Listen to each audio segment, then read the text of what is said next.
toi, mon espoir, ton chemin, mon destin, ton salut, mon refuge, tout est en toi.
Ceux qui sont dans la dépression, Seigneur.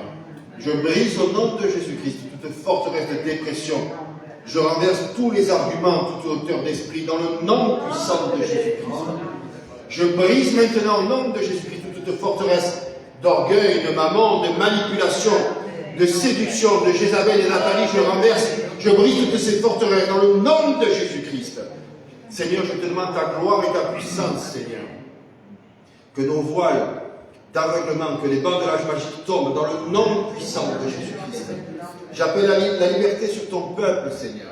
La liberté économique, la liberté sur la santé, Seigneur. La liberté dans la famille, dans le travail, pour la documentation, pour toutes les choses, dans le nom de Jésus-Christ. Amen. J'ai du mal avec une petite toux qui me tient depuis quelques jours. Mais ça ne va pas m'empêcher de donner le message ce matin. Amen. Amen. Aujourd'hui, on va parler de Jésus, il est né. Jésus est le centre de nos vies. Il est au centre de la Bible. Et comme on dit, il est notre sauveur. Et le salut nous vient de lui. Tout à l'heure, on a chanté que tous nos péchés sont effacés. Et même si ce ne sont que les paroles d'un chant, nous, on veut le croire dans nos cœurs. Amen. On va voir que ce qu'on dit, ce qu'on entend, peut avoir un impact dans nos vies. Amen. Il y a des gens qui ont pu te dire des choses dans ta vie, des choses bonnes ou des choses mauvaises, et qui t'ont marqué pour toujours. Il y a certains exemples que vous pouvez avoir vous-même, ou même des personnes autour de vous, des gens célèbres, qui ont dit qu'un jour, elles ont entendu quelque chose, quelqu'un leur dire quelque chose, et ça a transformé leur vie. Et on va voir que la puissance de Jésus-Christ a cette capacité de transformer la vie. Amen. Entendre parler de l'Évangile, entendre parler de Christ peut transformer ta vie. Comment? C'est lui qui va faire un miracle. C'est lui qui va transformer la malédiction en bénédiction. Amen. Et on va voir qu'il y a plein de choses qu'on entend qui sont bonnes et qui vont porter du fruit dans nos vies. Amen. Alors, je vous invite à ouvrir la Bible dans le livre de Romains au chapitre 10. Et aujourd'hui, il y a des Bibles encore papier, comme là j'en ai une, comme vous pouvez voir. Elle est imposante, elle est lourde, elle est pleine de références. Et dedans, je vais vous montrer, pour ceux qui voient à la caméra et pour ceux qui sont ici, je souligne tout. J'écris et la Bible, je la maltraite. Amen. Pourquoi? Parce que c'est pas seulement un livre, un roman. C'est un livre, le livre de la vie. À l'intérieur, il y a les paroles de Dieu éternel, il y a les paroles de Jésus-Christ, il y a les actes. Et à chaque fois que Dieu me parle à l'intérieur, Bien sûr, je note dans mon cahier certaines choses, des versets, mais je note aussi des choses dans la Bible. Pourquoi? Parce qu'il y a Dieu qui m'a interpellé. Il y a Dieu qui m'a parlé là-dedans. Et ça m'a fait du bien. Et je ne veux pas l'oublier. Et je veux pouvoir retourner dans les endroits, à l'endroit où Dieu m'a parlé, où Dieu m'a fait du bien. Amen. Amen. Romains 10, verset 17. On va parler de la foi. Amen. Amen. La foi, c'est croire les choses qu'on ne voit pas encore. Amen. C'est voir les choses impossibles. Jésus dit, je suis le Dieu de l'impossible. Amen. Ainsi, la foi vient de ce qu'on entend. Et ce qu'on entend vient de la parole du Christ. Amen. La foi vient de ce qu'on entend. Et ce qu'on entend vient de la parole de Christ. Ici, vous avez une synthèse de comment la foi va être fortifiée. Comment la foi va amener des personnes dans une nouvelle vie, dans un nouveau panorama. Comment la foi va transformer ton problème en bénédiction. Amen. On a des tas de témoignages qu'on lit tous les dimanches ou qu'on donne pendant la semaine dans les réunions. Et ici, il y a un frère qui a reçu récemment un travail, un logement, et il a reçu presque tout ça le même jour. Amen.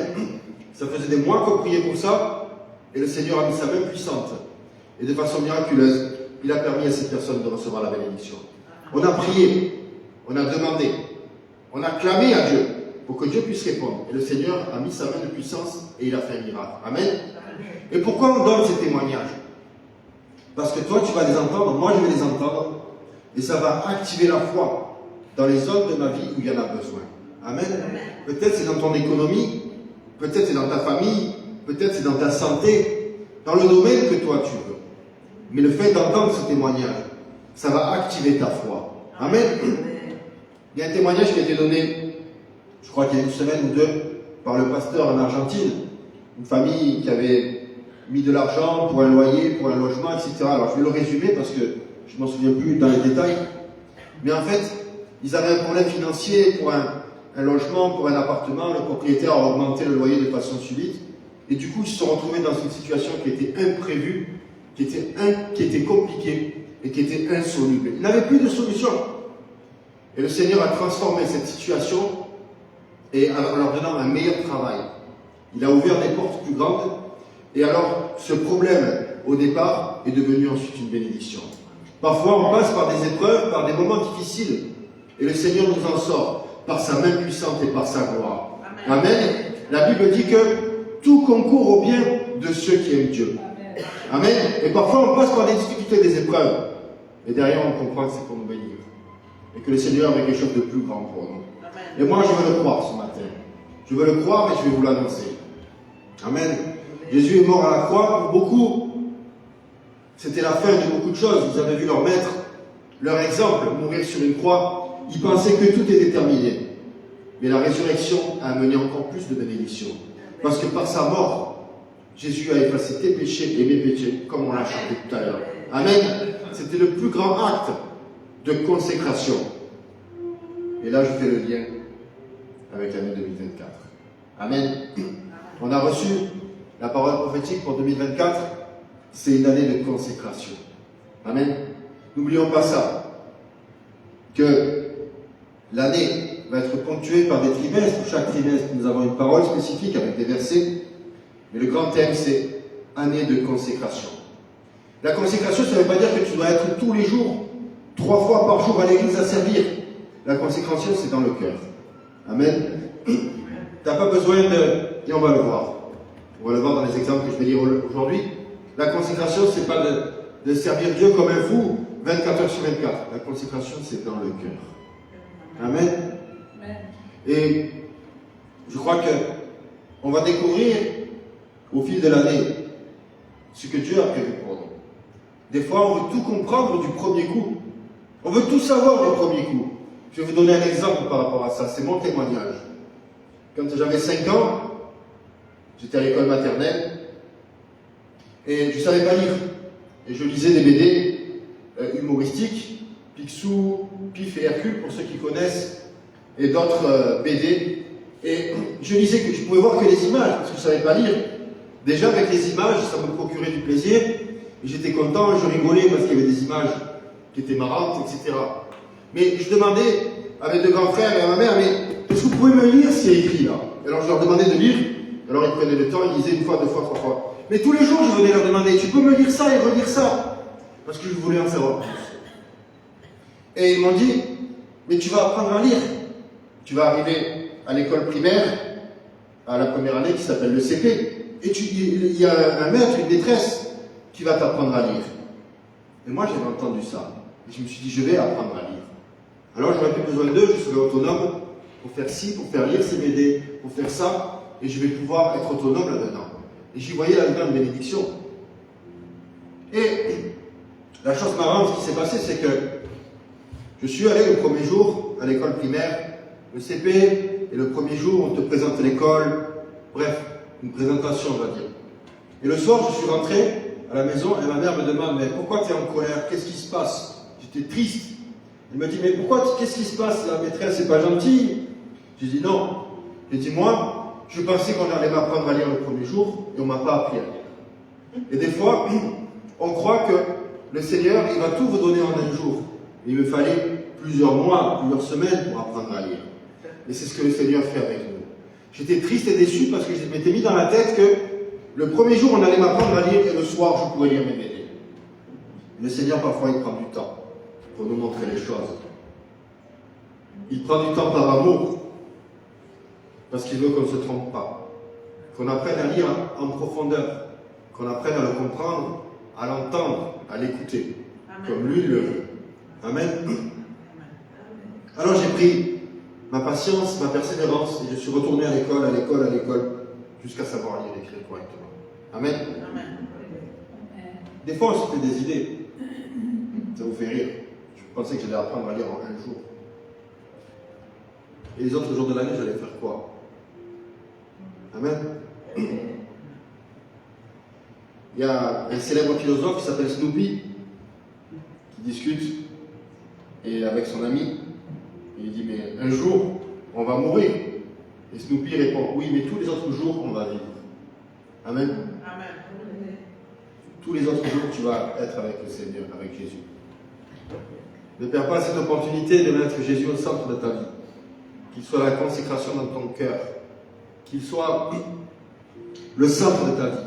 Comme on a dit tout à l'heure, mon secours est en toi. Alors quand tu ne sais pas quoi faire, quand toutes les portes sont fermées, quand tu es perdu, quand tu vois qu'il n'y a plus aucune solution, mon secours est en toi, Jésus. Amen. Amen. Alors, ainsi la foi vient de ce qu'on entend, et ce qu'on entend vient de la parole du Christ. Je vous invite à lire la parole, à vous imprégner de ce que Jésus a dit, de ce que Jésus a fait. Amen. Chaque jour, il y a des choses à découvrir à l'intérieur. Et on va le voir aujourd'hui. Amen. On va aller dans Luc, chapitre 2.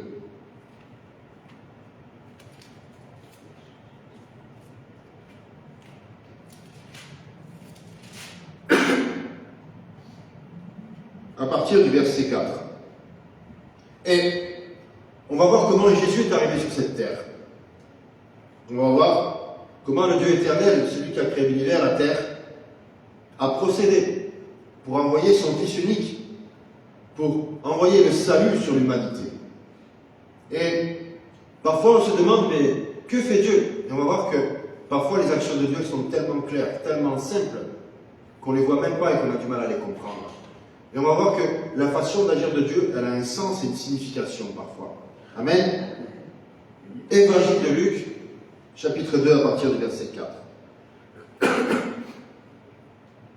Joseph aussi monta de Galilée, de la ville de Nazareth, pour se rendre en Judée dans la ville de David, appelée Bethléem, parce qu'il était de la maison de la famille de David. Amen. Et la promesse s'accomplit. Il viendrait un sauveur de la lignée de David. Joseph, le mari de Marie, et de la lignée de David. Amen. Afin de se faire inscrire avec Marie, sa fiancée, qui était enceinte. Pendant qu'ils étaient là, le temps où Marie devait accoucher arriva. Et elle enfanta son fils, premier-né. Elle l'emmaillota et le coucha dans une crèche, parce qu'il n'y avait pas de place pour eux dans l'hôtellerie. Amen. Vous avez tous vu le film, les films, l'histoire, où ils cherchent un endroit pour se loger. Et il y a urgence. Marie est enceinte, une femme qui est enceinte, il faut trouver une solution, un endroit pour accoucher, un endroit confortable. Et les portes se ferment. Il n'y a pas de place à l'hôtel. Et comment il devait se sentir, Joseph? Peut-être incompris. Il cherchait des solutions, mais il n'y en avait pas. Et parfois, on peut se retrouver dans la même situation. Il y avait dans cette même contrée des bergers qui paissaient dans les champs les veilles de la nuit pour garder leur troupeau. Et il y a Joseph, sa femme qui est enceinte, qui est sur le point d'accoucher. C'est le moment critique. Tout le monde est stressé, on se demande ce qui va se passer. Et Luc ici, il raconte que dans cette zone, il y avait des bergers qui paissaient, donc qui gardaient dans les champs les veilles de la nuit pour garder leur troupeau. Les bergers, c'est des pasteurs. Regardez, ils prennent soin de leurs brebis même la nuit. Amen. Là-dedans, il y a un message pastoral qui est fort. Pourquoi? Parce que les brebis ne connaissent pas le danger. Un mouton, quand il y a un mouton qui se jette dans un fossé, les autres ils suivent, ils ne voient pas le danger. Une chèvre, c'est complètement différent. Une chèvre, elle est maligne, elle est capable de monter dans des endroits, de manger des fleurs, des fruits, des arbres, des feuilles, etc. Et elle ne va pas tomber dans les mêmes pièges qu'un mouton. On entend tous, on connaît tout ça, les moutons de pâture, cette expression en français, où un mouton se jette et tous ils vont suivre. Ils ont beau voir tous les moutons mourir, ils vont continuer. Et ici, les pasteurs veillent la nuit. Regardez, ils veillent la journée, mais ils veillent aussi la nuit sur les brebis. Ça, c'est un message spirituel qui est fort, qui nous montre aussi que le Seigneur est ton berger. Il veille sur toi la nuit. Amen. Il ne dort pas, le Seigneur. Amen. Il est ton secours. Et il est avec toi. Alors, si la nuit tu as du mal à dormir, si tu te sens seul, le Seigneur est avec toi. Un ange du Seigneur leur apparut, et la gloire du Seigneur resplendit autour d'eux. Ils furent saisis d'une grande crainte. Imaginez comment ils devaient se sentir dans la nuit en train de garder des moutons. D'un coup, il y a un ange qui apparaît avec une lueur incroyable. Ils étaient... Qu'est-ce qui se passe? C'est des martiens qui atterrissent. Ils étaient probablement... La Bible dit, ils étaient saisis d'une grande crainte. Mais l'ange leur dit, soyez sans crainte. C'est encore un message pour toi aujourd'hui. Amen. Sois sans crainte. Chasse la peur de ta vie. Sois sans crainte, ça apparaît 365 fois dans la Bible. Et c'est encore pour toi aujourd'hui. N'aie pas peur. Le Seigneur est avec toi. Le Seigneur est ton berger. Il te garde la nuit. Il apparaît. Il envoie des anges pour envoyer un message. Pour envoyer un message de bénédiction. Amen. Ça, c'est la façon d'agir de notre Dieu. Soyez sans crainte, car je vous annonce la bonne nouvelle. D'une grande joie qui sera pour tout le peuple. La joie, elle est pour tout le peuple. La joie, elle est pour toi, pour toi, pour toi, pour toi, pour toi, pour toi qui regarde. Amen. Il y a de la joie pour tout le peuple. Si tu te sens triste, ce verset est pour toi. Reçois la joie. Amen. Amen. Aujourd'hui, dans la ville de David, il vous est né un sauveur. Un bébé. Comment un bébé peut être un sauveur? C'est la... Un bébé, c'est inoffensif et en même temps, ça ne peut pas se défendre. C'est la chose la plus fragile qui soit.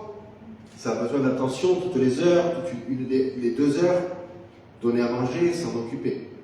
Et ici, la Bible elle dit que un sauveur vous est né. Amen. Et ceci, qui est le Christ, le Seigneur, je vous dis le plus important. Il vous est né un sauveur qui est le Christ, le Seigneur. Amen. Et ceci sera pour vous un signe. Vous trouverez un nouveau-né emmailloté, couché dans une crèche.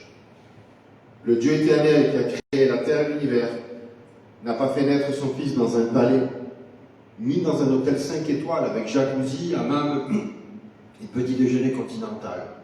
Il a choisi une crèche avec des animaux. On fait tous la crèche au bord du sapin. Il y a le bœuf, je ne sais pas, je ne connais pas tous les animaux, mais c'était aussi un bon endroit. Le Seigneur ne se trompe pas. Dans l'hôtellerie, il y avait des hommes. Et à l'époque, l'hygiène, elle était comme elle était. C'était le pire endroit pour un enfant. Il y avait des maladies, des microbes, des bactéries. Alors qu'au milieu des animaux, il y avait d'autres choses. Il y avait la chaleur des animaux. Le Seigneur n'a pas choisi de faire naître son fils dans un palais, mais dans une crèche. Parce que le Seigneur se met au niveau de ceux qui sont dans le besoin, de ceux qui ont besoin d'espérance, de ceux qui sont dans la difficulté, de ceux qui ont besoin de son amour et de sa miséricorde. Amen. Amen. Jésus a dit, je ne suis pas venu pour ceux qui n'ont pas besoin de médecins, je suis venu pour ceux qui sont malades. Amen. C'est pour ça qu'il a fait des miracles. Pendant tous les évangiles, tu vois tous les miracles. Que Jésus n'était pas beaucoup à Jérusalem, mais qu'il était dans les autres contrées, là, les endroits où il y avait la foi, où les gens avaient des besoins, étaient prêts à le recevoir. Amen. Amen. Et ceci sera pour vous un signe, vous trouverez un nouveau-né emmailloté et couché dans une crèche.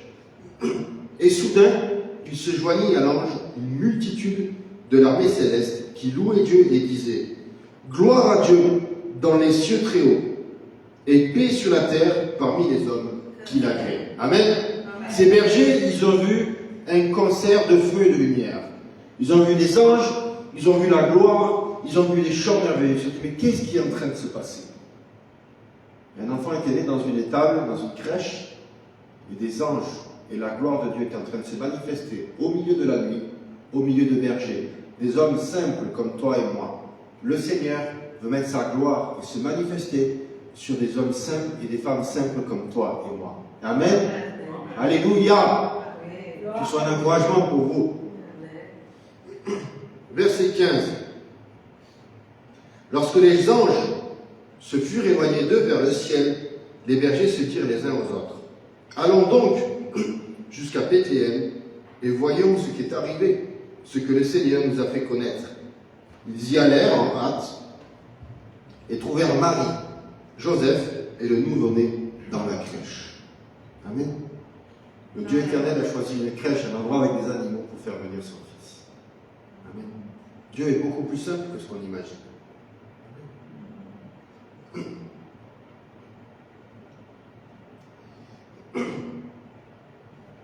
Après l'avoir vu, ils racontèrent ce qui leur avait été dit au sujet de ce petit enfant.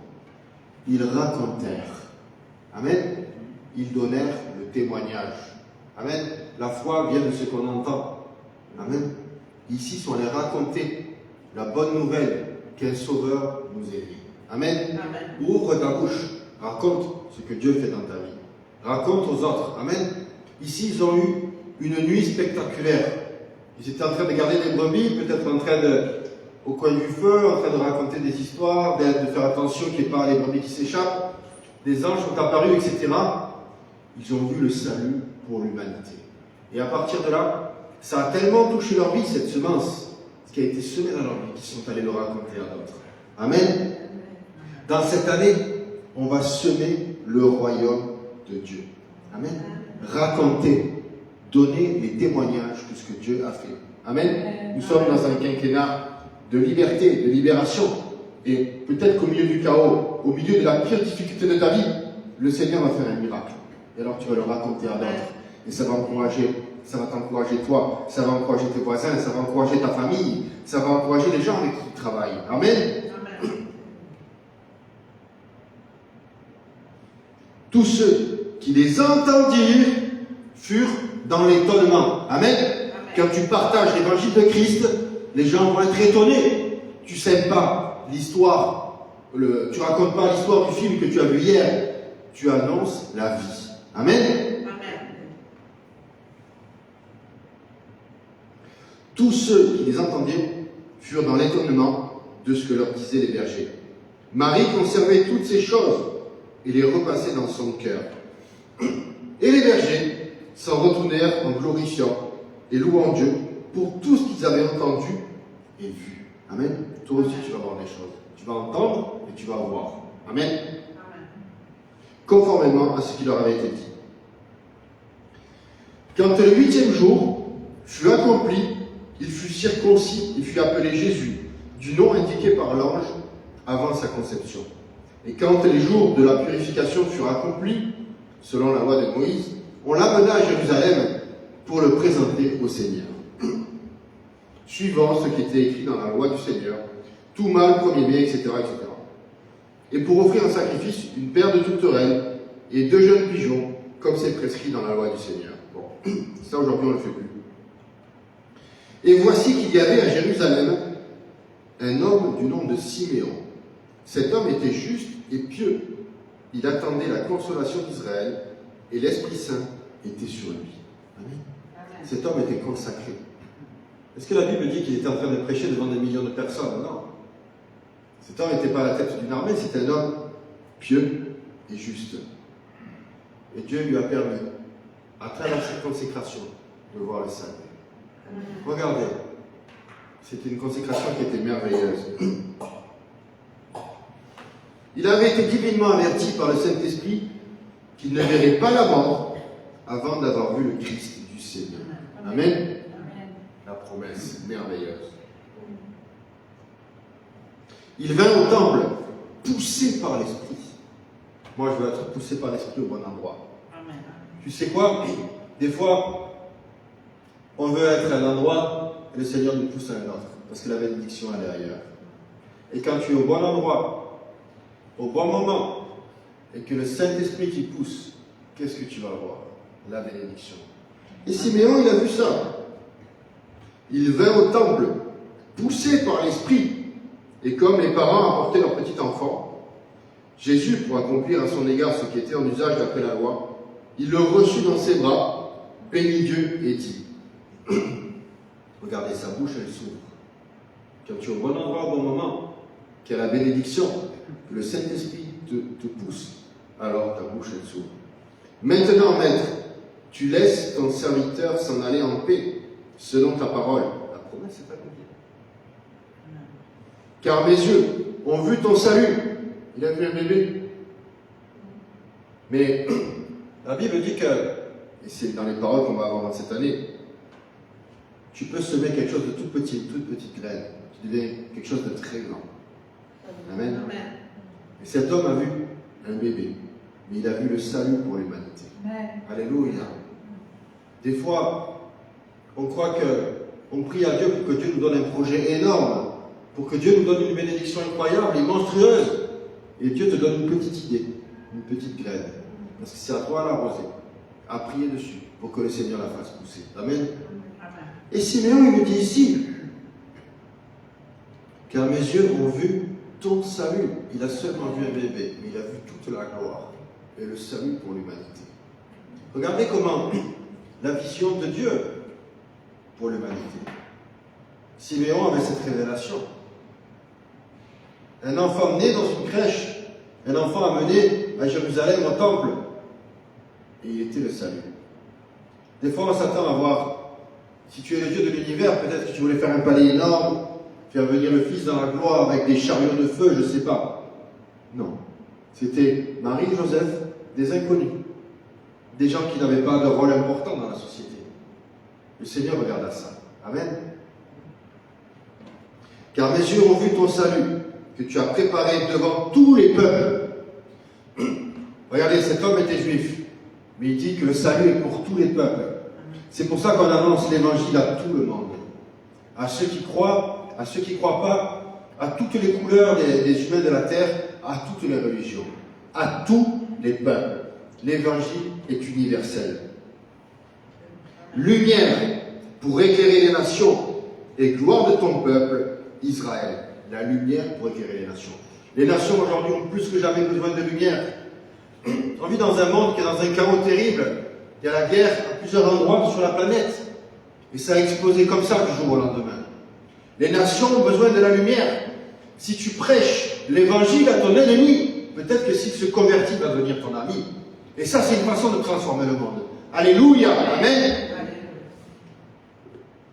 Son père et sa mère étaient dans l'admiration de ce qu'on disait de lui. Siméon les bénit et dit à Marie, sa mère, voici, cet enfant est là pour la chute et le relèvement de beaucoup en Israël, et comme un signe qui provoquera la contradiction. Et toi-même, une épée te transpercera l'âme, afin que les pensées de beaucoup de cœurs soient révélées. Il parlait de la croix. Elle allait voir, imaginez pour une maman de voir son fils dans une situation difficile. Mais c'était pour que les pensées des cœurs de beaucoup soient révélées. Amen. Amen. Le Seigneur amène à la lumière les pensées des cœurs. Amen. Des bonnes pensées, mais aussi des pensées mauvaises, il montre les choses.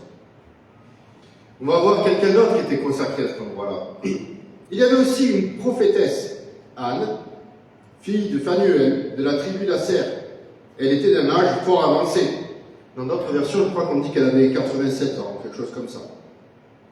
Après avoir vécu 7 ans avec son mari, depuis sa virginité, elle resta veuve et âgée de 84 ans. Elle ne quitta pas le temple et servait Dieu nuit et jour par des jeûnes et des prières. Ce n'était pas la responsable du temple, mais elle était consacrée. Ça me plaît de voir cette transition entre la nativité et la naissance de Jésus-Christ et cette année de consécration. Amen. Ici, on a 2 exemples de personnes qui servaient Dieu avec un cœur pur, avec un bon cœur bien disposé. Elle survint, elle aussi, à cette même heure. Elle louait Dieu et parlait de Jésus à tous ceux qui attendaient la rédemption de Jérusalem. Elle parlait à tout le monde. Lorsqu'ils eurent tous accompli selon la loi du Seigneur, ils retournèrent en Galilée, à Nazareth et leur ville. Or, le petit enfant grandissait et se fortifiait. Il était rempli de sagesse et la grâce de Dieu était sur lui. Amen. Amen. Regardez comment Dieu a choisi l'environnement, le contexte pour faire venir son fils.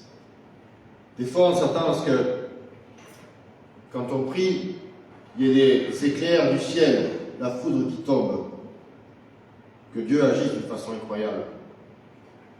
Et des fois, on demande tellement de grandes bénédictions, mais heureusement qu'elles n'arrivent pas du ciel directement, sinon elles nous écraseraient. Et Dieu nous donne un bébé, un enfant, qui est le salut, qui est la lumière. À nous à reconnaître la façon de faire du Seigneur, la façon de faire de Dieu dans ce monde. La Bible dit que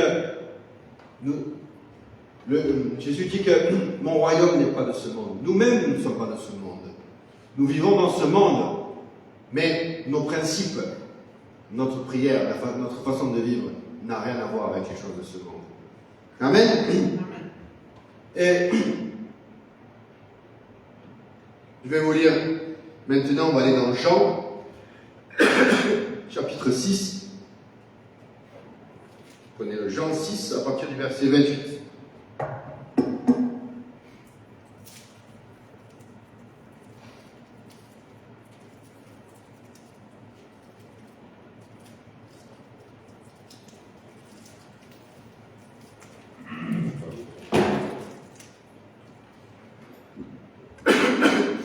On va commencer un petit peu avant le verset 25. Ce verset, à partir du verset 25, ici c'est un passage qui parle de la foi, de produire quelque chose qui est éternel et du pain de vie. Jean 6 à partir du verset 25. Ils le trouvèrent de l'autre côté de la mer et lui dirent, Rabbi, quand es-tu venu ici? Là on parle de Jésus-Christ maintenant. Il est devenu grand, il est en plein dans son ministère. Jésus répondit, en vérité, je vous le dis, vous me cherchez, non parce que vous avez vu des miracles, mais parce que vous avez mangé des pains et que vous avez été rassasiés. Jésus avait fait le miracle des pains et des poissons qui étaient multipliés. Et beaucoup étaient là parce qu'ils avaient entendu la parole, parce que ce message était bon, leur avait fait du bien, mais aussi parce qu'il leur avait donné de la nourriture naturelle. Et on voit que le Seigneur avait déjà rempli leurs âmes de bénédictions. À chaque fois que quelqu'un s'approchait de Jésus, il faisait un miracle. Et ce miracle, c'était pour traiter l'urgence. Le Seigneur, il traite ton urgence et ton problème. Mais en plus, il a multiplié les pains et les poissons, parce que les estomacs étaient vides. Alors le Seigneur, il remplit aussi ton estomac. Amen. Il ne t'abandonne pas. Regardez ce qu'il dit. En vérité, je vous le dis, vous me cherchez non pas parce que vous avez vu des miracles, mais parce que vous avez mangé des pains et que vous avez été rassasiés. Et certains n'avaient pas compris ça. Certains étaient là parce qu'il y avait de quoi manger. Mais je crois qu'il y a une consécration supplémentaire de comprendre que Jésus est au-delà de toute chose. Et que, en plus de remplir ton estomac, il peut remplir ton âme. Amen. Il le dit ici. Travaillez, non en vue de la nourriture qui périt, mais en vue de la nourriture qui subsiste pour la vie éternelle. Celle que le Fils de l'homme vous donnera, car c'est lui que le Père Dieu a marqué de son sceau. Et là, le Seigneur, il replace les choses dans son contexte. Ne travaillez pas pour les choses de ce monde naturel, mais travaillez pour les choses pour la vie éternelle. Amen. Amen. Il lui dit, et là la question est intéressante, parce que bien des fois Jésus a enseigné et a donné des messages, et les gens avaient du mal à comprendre. Et ici il répond, les disciples. Il lui dit, que ferons-nous afin de travailler pour les œuvres de Dieu? Et cette question elle est fondamentale. Que dois-tu faire pour être dans les œuvres de Dieu? Que dois-tu faire pour être dans les œuvres de Dieu? Que dois-je faire pour être dans les œuvres de Dieu? Et Jésus-Christ, le Fils de Dieu, répond ici, verset 29. Jésus leur répondit, ce qui est l'œuvre de Dieu, c'est que vous croyez en celui qui a été envoyé. Amen. La foi, croire en celui qui a été envoyé, le bébé qui est né dans une crèche, simplement. Amen. Croire dans le Fils de Dieu. Croire en celui qui a été envoyé. Amen. Je prie pour que on reçoive tous, chaque jour, une révélation supplémentaire de qui est Jésus-Christ. Amen. C'est ça faire les œuvres de Dieu. Croire en celui qui a été envoyé. C'est compliqué? Non. Amen. Parfois on prêche un évangile qui est difficile et qui est compliqué. Mais ici il dit simplement, ce qui est l'œuvre de Dieu, c'est que vous croyez en celui qui a été envoyé. Au verset 35, il est écrit, Jésus leur dit, moi, je suis le pain de vie. Celui qui vient à moi n'aura jamais faim. Amen. Celui qui vient à moi n'aura jamais faim. Combien de fois dans notre âme, il y a un vide? Combien de fois dans notre âme, il y a des questions, il y a des problèmes qui ne sont pas résolus, il y a des choses pour lesquelles tu te bats depuis toujours. Dans ton âme, parfois, il y a une incertitude. Il y a quelque chose qui t'empêche d'être heureux. Et ici, il est écrit, moi, je suis le pain de vie. Celui qui vient à moi n'aura jamais faim. Amen. Amen. Et celui qui croit en moi n'aura jamais soif. Amen. Amen. Est-ce que tu vas être rassasié de Jésus-Christ? Moi, je le veux ce matin. Je veux le recevoir dans ma vie en tant que le Fils de Dieu, le centre de toutes les choses. Je ne veux plus jamais avoir faim, plus jamais avoir soif. Avec les années, ça fait 22 ans que je suis dans l'église, et je me rends compte qu'il y avait tellement de choses dans mon âme, et qu'il y en a encore, où il y a des vides, des absences, des difficultés, des incompréhensions. Le Seigneur, il veut remplir ce vide avec le pain de vie, avec l'eau qu'il représente. Et chaque pas que je fais vers lui, chaque découverte de sa gloire, du salut, il comble un espace vide dans ma vie. Amen. Je veux recevoir cette plénitude. La plénitude de savoir que Jésus est avec moi, comme ces bergers étaient la nuit avec leurs brebis. Jésus est avec toi tous les jours, le matin, le midi, le soir et la nuit. Et je veux comprendre la façon de faire de Dieu, qu'il a envoyé son Fils unique dans une crèche, dans une étable, alors qu'il y avait des palais bien plus confortables. Mais Dieu prend soin des choses simples. Le Seigneur a choisi un homme et une femme simples qui n'avaient pas de rôle important. Il les a choisis eux pour envoyer son Fils unique. Amen. Le Seigneur voit ta détresse. Le Seigneur voit beaucoup plus le besoin de ceux qui souffrent que ce qu'on croit.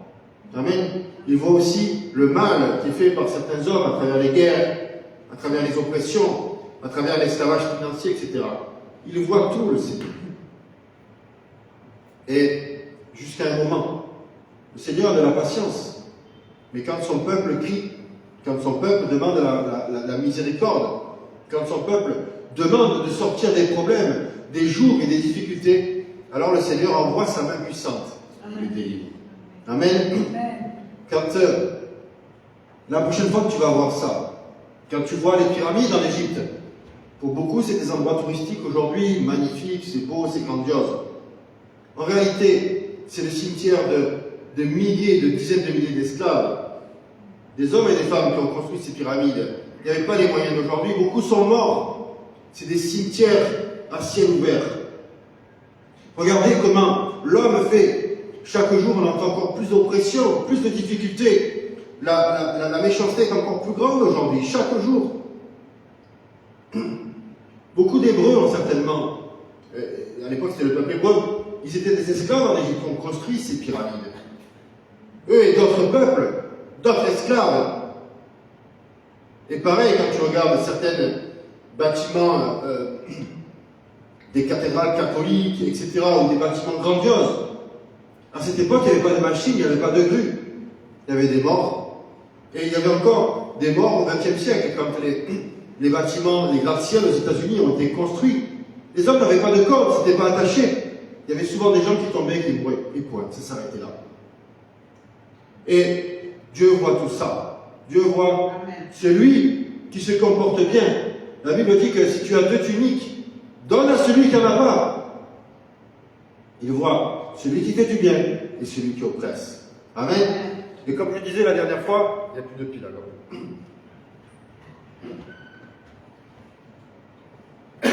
Comme je disais la dernière fois, je sais plus ce que je voulais dire.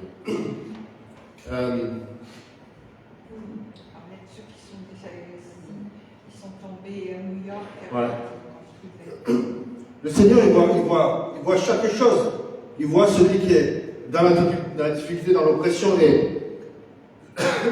La Bible dit dans Jérémie 33:3, c'est le 06 du Seigneur. Si tu veux l'appeler, la Bible dit dans Jérémie 33:3, clame à moi et je te répondrai. On a chanté tout à l'heure que le Seigneur répond à ses promesses, toujours. Amen. Siméon et Anne avaient la promesse de voir le salut, avaient la promesse de voir que le Seigneur allait agir. Ils avaient la promesse de voir le salut pour leur vie, le salut pour l'humanité, pour tous les peuples. Et le Seigneur a accompli sa promesse. Alors dans Jérémie 33:3, clame à moi et je te répondrai. Parfois on prie, on demande à Dieu certaines choses et le Seigneur met du temps à répondre. Parce que c'est à nous aussi à être transformés, à être prêts à recevoir la bénédiction. Mais dans d'autres fois, le Seigneur nous demande de crier, de clamer à lui. Je parlais avec des personnes il y a quelque temps, et ils disaient, mais sors un peu de ta boîte et bats-toi contre le diable. Si tu crois que Dieu existe, tu crois aussi qu'il y a un ennemi en face et qui nous attaque. Et c'est pour ça qu'on lit aussi ce verset régulièrement dans 2 Corinthiens 10 qui dit, si vous marchez selon la chair, vous ne combattez pas selon la chair, mais vous combattez dans l'esprit. Et si tu dis combattre, ça veut dire que tu as un ennemi qui vient contre ta vie. N'oublie pas que le diable et ses démons agissent et qu'ils viennent contre nos vies. Mais tu as l'autorité, dans le nom de Jésus-Christ, de chasser le diable de ta santé, de chasser le diable de ta vie, de ta famille, de ton travail et de toutes les choses. Tu as l'autorité pour recevoir la victoire, pour recevoir la vérité, pour recevoir le salut, la bénédiction sur ta vie. Reçois-le ce matin. J'encourageais un homme, je lui disais, sors de ta boîte. Parce que parfois, l'oppression est tellement grande. On est tellement dans l'esclavage avec les jougs, avec les problèmes. On n'ose pas se défendre, on a peur de faire mal. On a peur on pense que c'est de notre faute même, parfois. Mais le Seigneur, il attend qu'une chose. C'est que tu clames à lui. Et alors le Seigneur va répondre. Le peuple en Égypte, le peuple hébreu en Égypte, était forcé de faire des travaux très difficiles. Était chaque fois encore plus sous l'oppression des Égyptiens. Les Égyptiens regardaient seulement le chiffre qui était en bas de la page. Ils regardaient combien ça allait rapporter. Ils ne regardaient pas s'il y avait des hommes et des femmes qui étaient en train de mourir. Il n'y en avait pas s'il y avait des hommes et des femmes qui étaient malades, etc. Mais le Seigneur, lui, il a dit, j'ai écouté l'oppression de mon peuple. C'était quoi le titre du livre? J'ai vu l'humiliation de mon peuple. J'ai vu l'humiliation de mon peuple. Et le Seigneur a envoyé Moïse pour le sortir d'Égypte. Et certaines personnes ne voulaient pas en quitter. Parfois, on est tellement ancré dans l'esclavage, dans la difficulté, qu'on pense que c'est pour notre bien. Que le Seigneur illumine nos yeux, nos cœurs, nos pensées, pour nous montrer ce qui est bien pour nous. Parfois, et ça peut être appelé aussi le syndrome de Stockholm. Certains psychologues vont appeler ça comme ça. Tu es sous l'oppression. Il y a quelqu'un qui te fait du mal. Et tu le défends. Amen. Que le Seigneur illumine tes yeux. Que le Seigneur illumine ton cœur. Dans le nom puissant de Jésus-Christ, je brise toute forteresse de manipulation et de séduction qui voile tes yeux. Dans le nom puissant de Jésus-Christ.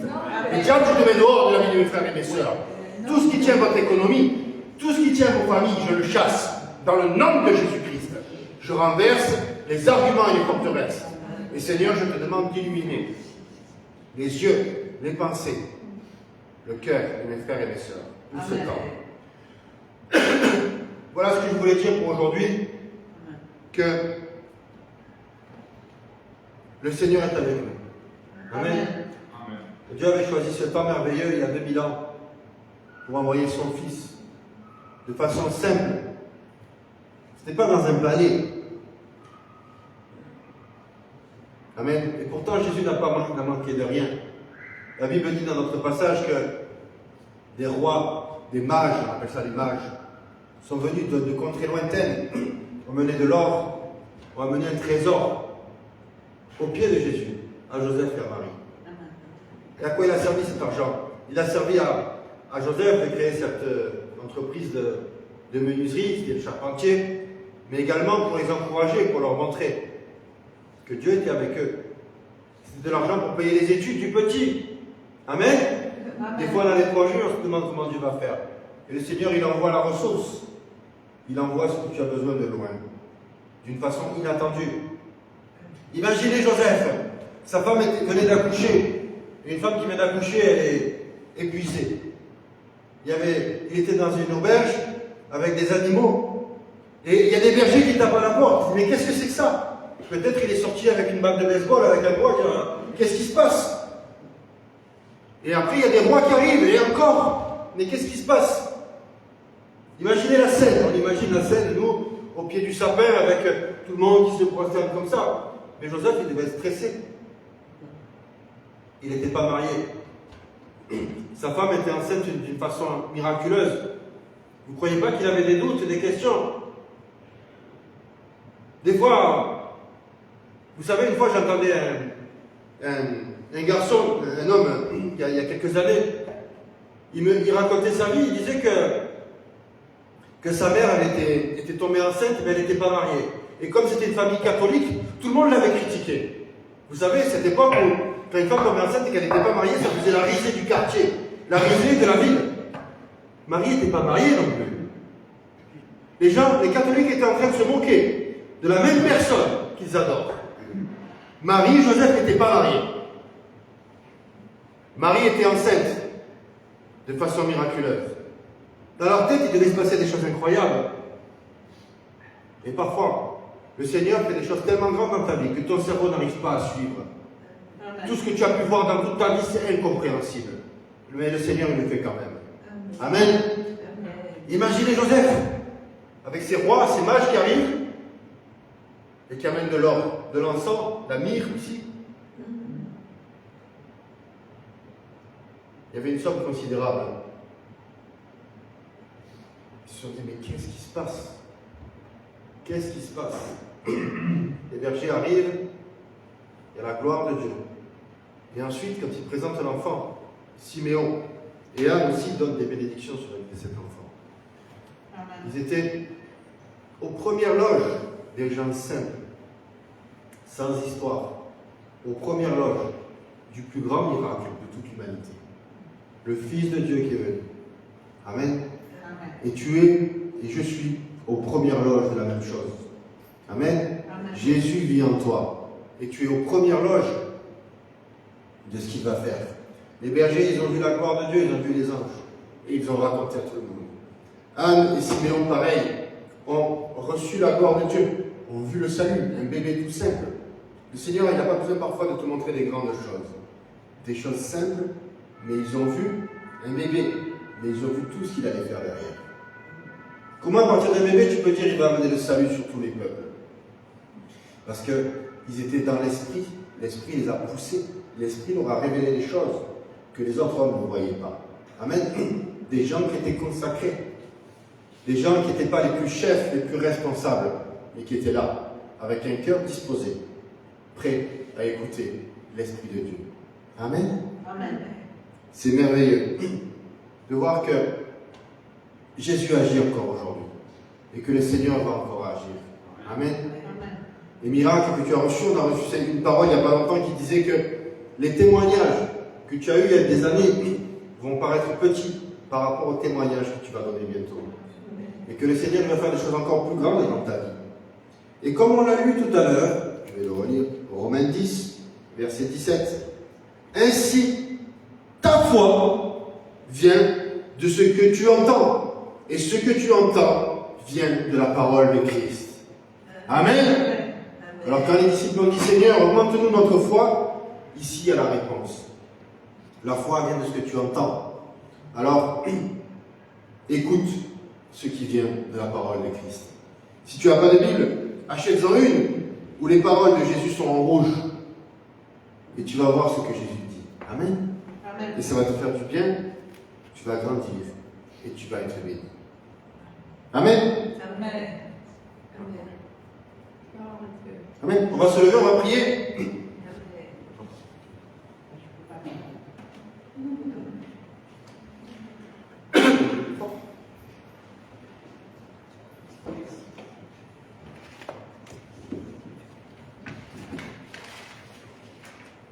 Seigneur, je prie pour mes frères et mes sœurs, Seigneur, ici.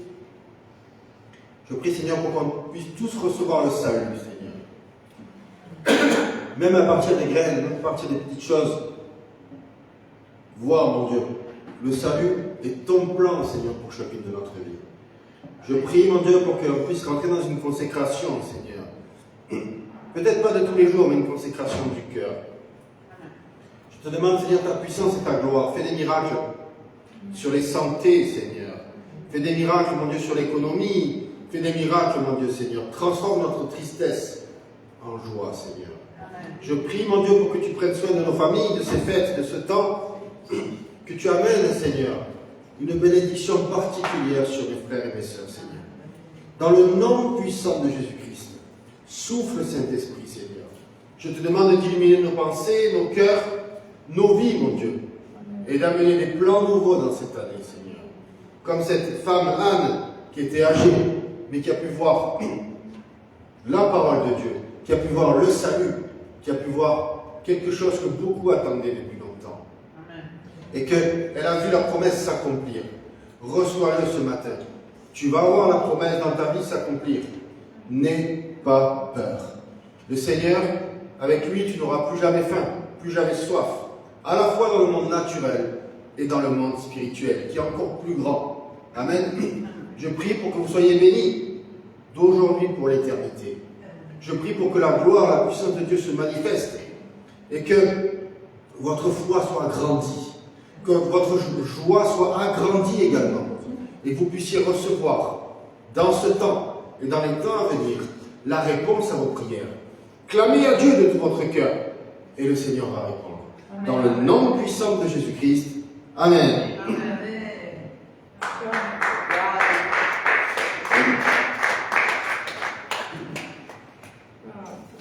Alléluia. On va passer aux dîmes et aux offrandes.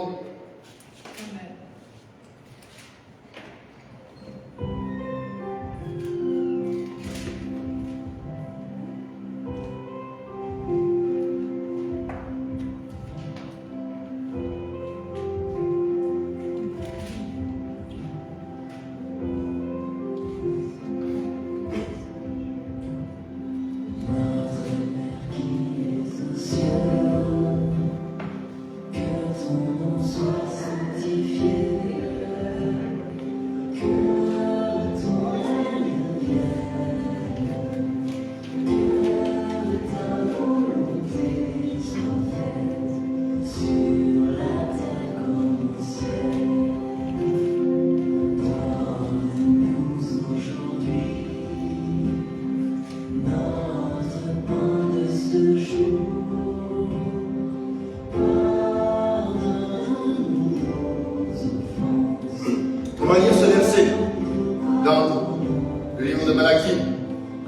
au chapitre 3, verset 10. Apportez à la maison du trésor toutes vos dîmes, afin qu'il y ait des provisions dans ma maison. Mettez-moi de la sorte à l'épreuve. Amen. Dit l'Éternel des armées. Et vous verrez, si je n'ouvre pas pour vous les écluses du ciel, si je ne déverse pas pour vous la bénédiction au-delà de toute mesure. Pour vous, je menacerai celui qui dévore, et il ne vous détruira pas les fruits du sol. Et la vigne ne sera pas stérile dans vos campagnes, dit l'Éternel des armées. Toutes les nations vous diront heureux, car vous serez un pays de délices, dit l'Éternel des armées. Le Seigneur va menacer lui-même le dévorateur. Il va transformer les choses. Moi, je le crois que ton économie, elle peut changer, que mon économie, elle peut changer. Amen. Et je prie pour que l'économie de l'Église soit bénie. Amen. Et on va prier pour ça maintenant. J'attends que l'épuisette arrive et qu'on prie pour ça. Le Seigneur peut bénir ton économie aussi. Amen. Il y en a plein ici qui ont reçu plein de miracles. Seigneur, je prie, mon Dieu, pour que tu bénisses et que tu multiplies, Seigneur. Que tu chasses le dévorateur. Amen. Je demande des idées, Seigneur, des bons travails, des modifications dans les entreprises, que les personnes qui sont mal intentionnées disparaissent et qu'à la place tu mettes tes enfants pour la bénédiction, avec des bons salaires, avec des bonnes primes, avec des bonnes conditions, Seigneur. Dans le nom puissant de Jésus-Christ. Je lie et muselle le dévorateur, je lie et muselle tout esprit de vol, de consommation. Je réprime de nos vies tout esprit de destruction et de ruine, dans le nom de Jésus-Christ. Et Seigneur, je prie, mon Dieu, pour que tu bénisses mes frères et mes sœurs, qu'ils puissent passer de bonnes fêtes dans de bonnes conditions, que tu les remplisses de bénédictions et de gloire, que tu les surprennes, et qu'ils puissent s'appuyer sur toi, Seigneur, au nom de Jésus-Christ. Amen. Amen. Quelques petites annonces. La semaine prochaine, on a le culte dimanche à 19h. Ce ne sera pas le matin, ne venez pas ici à 10h30. Bon, vous allez attendre. Le culte sera à 19h. 30. Bon, venez à 19h, 19h30, on serait un peu en avance. Et après, on fera un repas ensemble, etc. Chacun amène un truc. Et si c'est de la raclette, c'est encore mieux. Ça. Non, mais on va communiquer là-dessus, mais voilà pour vous dire, dimanche le culte ne sera pas à 10h30 mais à 19h. Au niveau des activités de la semaine, il y aura du repos, ce sera l'activité principale, ça va nous faire du bien. On reste bien entendu les téléphones allumés, si vous avez besoin de prière, etc. On est là bien entendu pour prier. Et je vous souhaite d'excellentes fêtes. Amen. Même si c'est une fête, entre guillemets, païenne, parce qu'au départ c'était quand même Coca-Cola qui a inventé tout ça. Mais ça peut être aussi un moment de passer du bon temps en famille. Amen. Ok. La santé. Ouais. Amen. Et vraiment qu'on passe de bonnes fêtes. Je prie pour ça, qu'on soit renouvelé, qu'on soit fortifié, que le Seigneur nous guide nulle part. Je couvre de ton sang, Seigneur, l'Église en Argentine, en Espagne, en Italie, partout. Je te prie de bénir nos pasteurs généraux, Guillermo, Pirou, leurs familles, chaque chose, les bâtiments, les églises, chaque chose, Seigneur. Je couvre de ton sang mes frères et sœurs ici, chaque personne du corps pastoral. Je sèche tout virus, bactéries, infection. Je chasse toute infection sur le système respiratoire. Seigneur, je te demande de faire des miracles, d'augmenter notre foi, Seigneur. Et qu'on puisse entendre, que la foi puisse venir de ce qu'on entend, et que la foi vienne, ce qu'on entend vienne de Jésus-Christ. Je te demande de nous surprendre par ta gloire et par ta puissance, et que Dieu vous bénisse. Amen.